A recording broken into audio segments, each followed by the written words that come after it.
കൂട്ടിരിപ്പുകാർക്കും താമസവും ഭക്ഷണവും നൽകുന്ന സാന്ത്വന കേന്ദ്രം കേരള മുസ്ലിം ജമാഅത്തിന്റെ നേതൃത്വത്തിൽ നടന്നു വരുന്നുണ്ട്. 10 കോടി ചെലവിലാണ് ആസ്ഥാന കേന്ദ്രം ICF നിർമ്മിച്ചു നൽകിയത്. വിദ്യാഭ്യാസ രംഗത്ത് വളരെ നിർമ്മാണാത്മകമായ കർമ്മ പദ്ധതികൾ ICF മുന്നോട്ട് വയ്ക്കും. വേരുകൾ നഷ്ടപ്പെട്ട പ്രവാസത്തിലെ വിദ്യാർത്ഥി സമൂഹത്തിന് മൂല്യങ്ങളുടെയും മലയാള സംസ്കാരത്തിന്റെയും പാഠങ്ങൾ പകർന്നു നൽകുന്ന സംവിധാനങ്ങൾ, സ്പെഷ്യൽ സിലബസ് എന്നിവ നടപ്പിലാക്കി വരും. 99 മദ്രസകൾ, 4 സ്കൂളുകൾ, 6 പ്രീ പ്രൈമറി സ്കൂളുകൾ, 9012 വിദ്യാർത്ഥികൾ, 483 അധ്യാപകർ.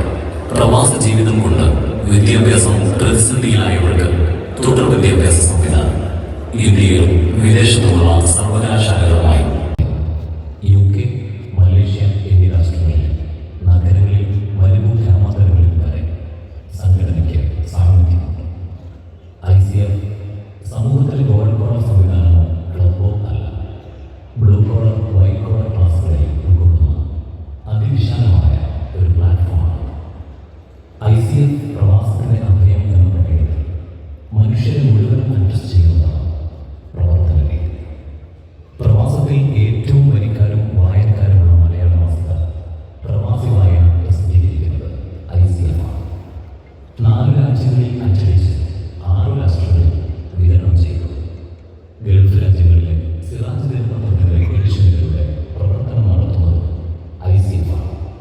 2 രാജ്യങ്ങളിൽ UAE, ഒമാനിലും ഏറ്റവും അധികം സർക്കുലേഷനുള്ള ദിനപത്രമാണ് സിറാജ്. UAE-യിലെ ആഭ്യന്തര മന്ത്രാലയത്തിലെ ദുബായ് ഹെൽത്ത് അതോറിറ്റിയുടെ മീഡിയ പാർട്ണറായി പ്രവർത്തിച്ച സിറാജ് ദിനപത്രം മലയാളികളുടെ ഇഷ്ടപത്രമാണ്. ചാരിറ്റി എന്നത് ICF-ന്റെ സംസ്കാരമാണ്. കോവിഡ് കാലത്ത് മനുഷ്യരെ ചേർത്ത് നിർത്തി ജീവിതമാർഗം ഇല്ലാതായ പ്രവാസികൾക്ക് പാകം ചെയ്ത 33 ലക്ഷം തുർക്കികൾ വിതരണം ചെയ്തു. 112 ടൺ അരി, 110 ടൺ ആട്ട, 30 ടൺ പഞ്ചസാര, മറ്റു ധാന്യ പയർവർഗ്ഗങ്ങൾ വിതരണം ചെയ്തു. 79 ലക്ഷം രൂപയുടെ ചികിത്സാ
Your being was